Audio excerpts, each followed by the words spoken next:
चल रहा था, 26वां दिन चल रहा है। अब माता जी मार मार के जितनी शक्ति यदि सब गोविंदाय नमो नमः। अब ये कर्म क्या रात के नाच रहे बाबा। और जब जरासंध सो गया तो चुप पर उठे भी। अब भगवान को पकड़ो पाए, कौन उठा? कन्हैया कन्हैया। भगवान ने कहा कौन? चुप पर रावणी की जग गई है भाई। भगवान ने देखा भीम रो रहे थे। भीम तुम रो रहे हो? कन्हैया क्या बात है? अब वो मुझ में इतनी शक्ति नहीं जो कल को जे पा जाऊंगा। यदि कल को भी ये हाल हुआ तो निश्चय मारा जाऊंगा।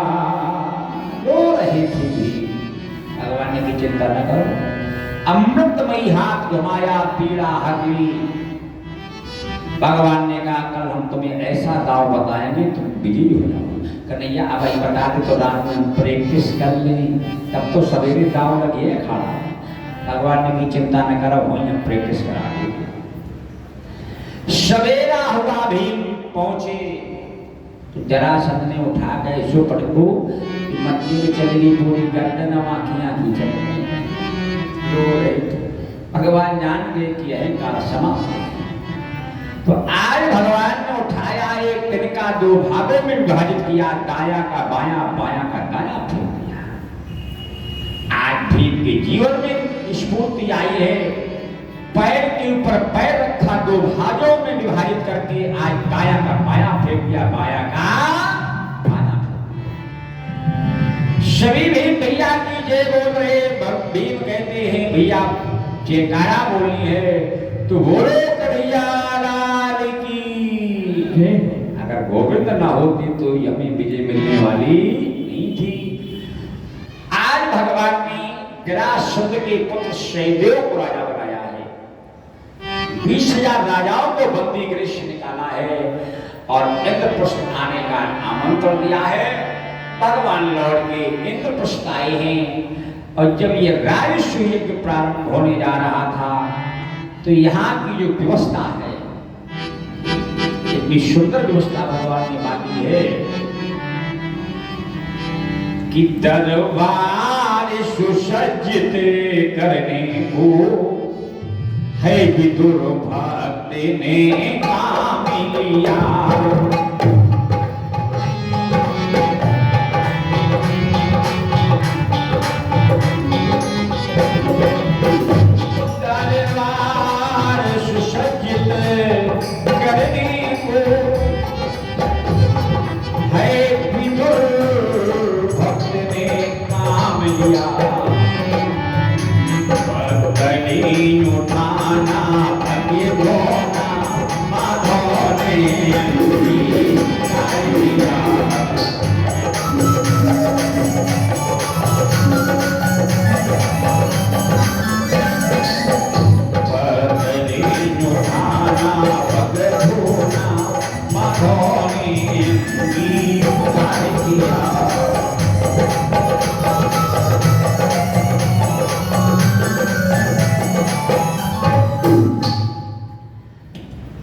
कर्ण को मारा, एक कांड करने का कारण दिया गया। दुर्योधन को धनाध्यक्ष बना दिया। नकुल सहदेव को द्रव्य संचय करने का कारण दिया गया। भीम को भोजन कराने का कारण दिया गया है। जो जैसा था उसको उसी की योग्य कारोबार दिया गया। नारद जी से कहे, नारद जी बोले क्या बात है, तुम इतने दिन जो कहूं। नारद जी ने कहा कन्हैया हम कहाँ जा रहे हैं? अब भगवान लग गए थे कि बाद में उतनी देर में उठा ले पीला चुप। अब ये माता जी सीधे शुक्राचार्य जी के यहाँ पहुंच गए। शुक्राचार्य जी ने प्रणाम किया। नारद कहाँ से आ रहे हो? मैं आ रहा हूँ इंद्रप्रस्थ से, धर्मराज के यहाँ से। अच्छा कुशल से तो है धर्मराज? बोले हाँ महाराज बहुत कुशल से। तुम्हें नहीं पता है शुक्राचार्य जी चौंक गए। क्या धर्मराज यज्ञ करा रहे हैं, तुम्हें निमंत्रण नहीं दिया गया? हमारे पास तो अभी तक नहीं आया है। अच्छा, हम जाना था तो मैं कहा नहीं होता मिलू है, अब इतने लगा दिया कि क्यों नहीं मिला है? बोले वहां सभा में जितने भक्त बैठे थे वो सब एक ही बात कह रहे थे। क्या? बोले वो काना पंडित है, अठेनी हो तो खनी होता नहीं। सब काना पंडित चिल्ला रहे थे। तो शुक्राचार्य ने पूछिए क्या बताओ का कन्हैया की कह रहा था? नारद जी ने कि कोई तो सबसे ज्यादा चिल्लाते आगे आते, झंडा तो ही नहीं थे रहे। अब तो शुक्राचार्य जी को गुस्सा आ गया। शुक्राचार्य जी चले और आकर के इंद्रप्रस्थ की सभा में जो ही पहुंचे, सभा लगी थी तो पहले इंद्र को देखा। भगवान शुक्राचार्य जी कहते, इंद्र तुम कितने अच्छे हो और इस सभा में विराजमान हो कि इंद्र से कुजात बैठे और जिनके अंग में हजार भगो चंद्रमा से बैठे, जिनके कलंक की निशानी है। पंडा पर मुंडा बैठे, कुंवारी के कर्ण बैठे, व्यास मक्षोदरी के बैठे, जिनकी जग जानी है। भगवान हाथ जोड़े खड़े थे। महाराज क्यों नाराज हो रहे हो? एक कन्हैया तुम बीच में मत बोल जाना, तुम्हें भी आगे तुम कितने अच्छे हो। बात क्या है? अरे कृष्ण से कुजात बैठे और ब्रह्म से सनात बैठे और शंकर से कामी बैठे, जिनकी नेक ना गिलानी है। वो ऐसे ऐसे देवता सभा में मढ़े बैठे, मेरी एक आंख फूटी कामे इतनी पैज ठानी है। एक बार बताओ, हमारी एक आंख ही का फूट गई, तुम सब जने काना पंडित चिल्ला रहे हो, तुम सब जने कहते नहीं थे, सब जने चुप। भगवान ने कहा महाराज ये आपसे कहा किसने आपको काना पंडित कह रहे? शुक्राचार्य जी ने कहा हमसे कहा नारद जी ने। सभी लोग काना पंडित चिल्ला रहे, उसको निमंत्रण मत देना। भगवान ने कहा शुक्राचार्य यहाँ तो किसी ने नहीं कहा, तुम्हारा तो इंतजार हो रहा था। बुलाओ नारद जी को। तो नारद जी ने उठाई बिल्ला, बोले नारायण नारायण, ये तो चले गए, समय बर्बाद हुआ। और जब नारद जी घूम के आए, भगवान ने पूछा क्यों नारद ये तुमने बदमाशी क्यों की? नारद जी ने हंस के कहा गोविंदो, हमें इंद्रप्रस्थ में कोई ऐसा आचार नहीं दिखाई दे रहा था जो यज्ञ की पूर्ति कर देता। शुक्राचार्य ही एक ऐसे हैं जो यज्ञ को कराने की योग्यता रखते थे, और यदि हम ऐसा नहीं कहते तो शुक्राचार्य जी आने वाले नहीं थे। आज यज्ञ का आचार शुक्राचार्य जी को बनाया गया, और जिस समय शुक्राचार्य जी को बनाया गया, जब प्रथम पूजन का नंबर आया तो सुखदेव जी कहते राजन, मगध देश का राजा सहदेव सभा में कहने लगा कि हम सभी के पूजने योग्य केवल केशव त्रिभुवनपति हैं, कोई दूसरा नहीं है। तो जो ही धर्मराज भगवान का पूजन करने के लिए उद्यत हुए तो चंदेरी का राजा शिशुपाल खड़ा हो गया। क्या कह रहा है? यथा काकपुरोडासम सपर्या कथमर्हति, कि बोला पुकार कर मूर्ख करो, और तुमने अंधों का कहा किया।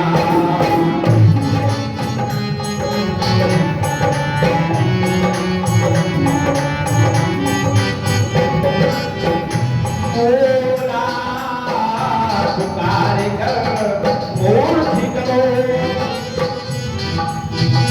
तुमने अंधों का कहा किया।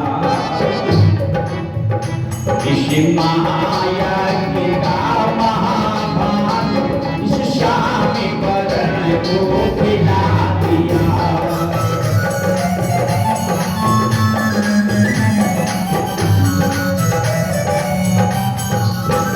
इस महायज्ञ का महाभाग इस शामी वरण को खिला दिया।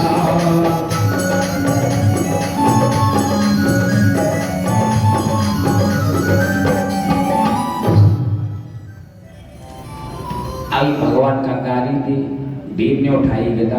भगवान ने की चुप्पा बैठ जाओ, क्यों कन्हैया ये गाली दे रहा है? भगवान ने की गाली हमें मिल रही, कौनों को तो मिल नहीं रही है। जैसे तुम हमारे बुआ के लड़का, कैसे वो और रिश्तेदार बुआ के लड़का है, हमें गाली दे रहा है, आपको क्या दिक्कत? देव चुप पर बैठ गए। लेकिन भगवान कर क्या रहे कि सबके सो का मुख ताके रहे।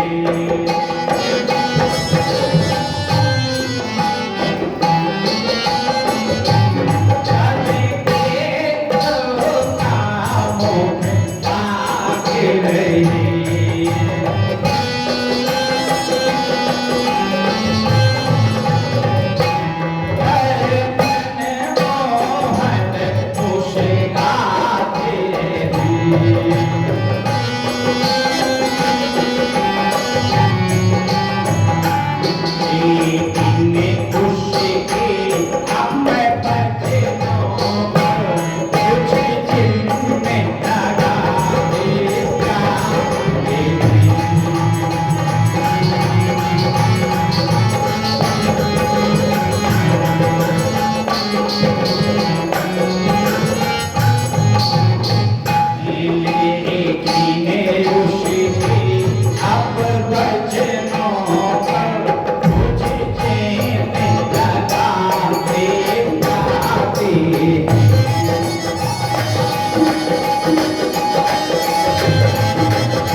और जो ही सौगाली पूर्ण, तो ये माता जी ऐसे चुप हो जैसे बत्ती नहीं चल गया बीच में।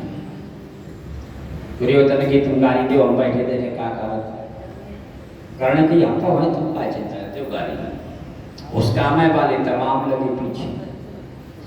और जो ही आगे मुख खोला तो भगवान ने उठाया सुदर्शन शिशुपाल सावधान। आज सुदर्शन को छोड़ा है, धड़ से शीश रख कर दिया, ज्योति निकली भगवान के चरणार बिंदुओं में समाई गई।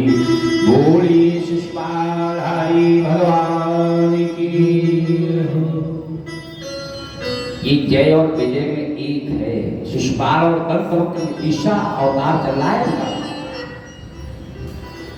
आज भगवान की थोड़ी सी अंगुली कट गई। 16,108 रानियां पुराने वस्त्रों को लेकर के दौड़ी, लेकिन उसी सभा में बहन बैठी जहां नहीं गया। पीर भई भारी उतना भार गई सारी नहीं, और नेकऊ ना ख्याल पियो नहीं हो पुरानी को। भगवान कहते बहन कि बहती रत्नधारा और निहारा तो सभी ने था, सूझी नहीं एक सूझ बूझ पटरानी को। इसलिए जाओ आज हम इंद्रप्रस्थ की सभा में प्रतिज्ञा करते हैं कि अवसर पड़ी पर और आओ ना तिहारे द्वार, तो पूतना कहाँ हूँ यशोदा महारानी को, पूतना कहाँ हूँ यशोदा महारानी को। तुमने हमें ऋणिया बनाया है, इन 4 भागों के बदले हम तुम्हें हजारों गज वस्त्र प्रदान करें। आज राजस्व यज्ञ की पूर्ति होती है। बोली भक्तवत्सल भगवान की। साल में महाराज द्वारका पर आक्रमण किया भगवान, जब यहां से गए तो साल का वध किया। बलराम जी यात्रा के लिए निकल पड़े। क्यों? क्योंकि महाभारत का युद्ध होने जा रहा था। तो बलराम जी ने सोची दोनों हमारे चेला हैं, भीम भी चेला है और दुर्योधन भी शिष्य है, तो ये मानेंगे नहीं तो हम किसके बीच में पड़े। तो बलराम जी भगवान जानते हैं कि कन्हैया तो अर्जुन का पक्ष लेगा और हमें दुर्योधन की तरफ खड़ा होना पड़ेगा। तो बोले कि जब हम रहेंगे नहीं तो युद्ध करना नहीं पड़ेगा।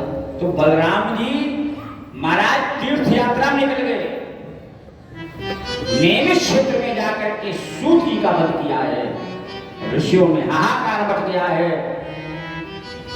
तब तो इनके पुत्र को, जिनका नाम था रोमहर्षण, रोमहर्षण को व्यासपीठ पर बैठाया गया, क्योंकि बोले महाराज आत्मा वही पुत्र उत्पन्ना इस वेदानुशासन, पिता की आत्मा पुत्र में वास करती है। तब कथा की पूर्ति हुई और इसी तीर्थ यात्रा में हमारे बलराम जी ने बलभद्र राम के बाणों का वध किया है और इधर युद्ध समापन की ओर जा रहा महाभारत का। भीम और दुर्योधन का अंतिम युद्ध हो रहा है ब्रह्म सरोवर पर और उसी समय बलराम जी आ गए। दोनों ने प्रणाम किया, गुरुदेव आशीर्वाद दो हम विजयी हो जाए। बलराम जी ने कहा विजय का आशीर्वाद तो नहीं है मेरे पास, लेकिन ये हमारा आदेश है गुरु के नाते कि युद्ध करना धर्म का। तो जब देखा क्योंकि इसकी तो वध की काया हो चुकी थी गांधारी के द्वारा, तो भीम निबल पड़ने लगे। भीम गदा मारते हैं तो महाराज कोई असर नहीं है, जब दुर्योधन मारता है तो भीम की पीड़ा होने लगी। भगवान ने देखा वैसे काम नहीं चलेगा, नहीं भीम मारे जाएंगे। तो भगवान ने आज प्रतिज्ञा याद दिला दी, भीम याद करो जब तुमने हस्तिनापुर की सभा में प्रतिज्ञा की थी कि दुर्योधन में तेरी जंघा तोड़ूंगा, तो आज भीम ने जंघा पर प्रहार किया है, जंघा टूट चुकी थी। बलराम जी ने उठाया हल मूसल, भीम अब तुम्हें जीत नहीं छोड़ी। भगवान ने कहा भैया ये करे क्या रहे हो? उस दिन तुम कहां चले गए थे जब द्रौपदी की भरी सभा में लाज तब कहां धर्म गया था? जब 12 वर्ष का वनवास से 1 वर्ष का अज्ञातवास दिया गया था, तब भी तुम थे उस समय, धर्म कहां गया था? तब तुमने दुर्योधन को नहीं समझाया। लाक्षा गृह का निर्माण कराया गया, तुम दुर्योधन को नहीं समझा पाए, तुम्हारा था। इन सभी ने अभिमन्यु को घेर के मारा, तब धर्म कहां था? और आज जब भीम ने प्रतिज्ञा अपनी पूरी की, तब तुम्हें धर्म दिखाई देने लगा। तो बलराम जी ने कहा कन्हैया ये सब तुम्हारी देन है, मैं तुमसे संतुष्ट नहीं हो सकता, अब मैं यहां से जा रहा। सीधे बलराम जी वहां से द्वारका आए हैं। महाभारत की पूर्णाहुति हुई तब तो हमारे परीक्षित जी ने प्रश्न कर दिया, भगवान अब हम कौन सी कथा सुनना चाहते हैं? या भगवन यानी चान्यानी मुकुंदस्य महात्मना वीर्यानंत वीर्यस्य सोतुमिच्छामहि प्रभो। अब हम अनंत बलवंत बलराम जी के जीवन की कथा सुनना चाहते हैं, लेकिन आज कथा सुनते सुनते श्रोता वक्ता बन गया। परीक्षित जी का प्रश्न क्या है? हम बलराम जी की कथा सुनना चाहते हैं, लेकिन हमारे सुखदेव जी उत्तर क्या दे रहे हैं?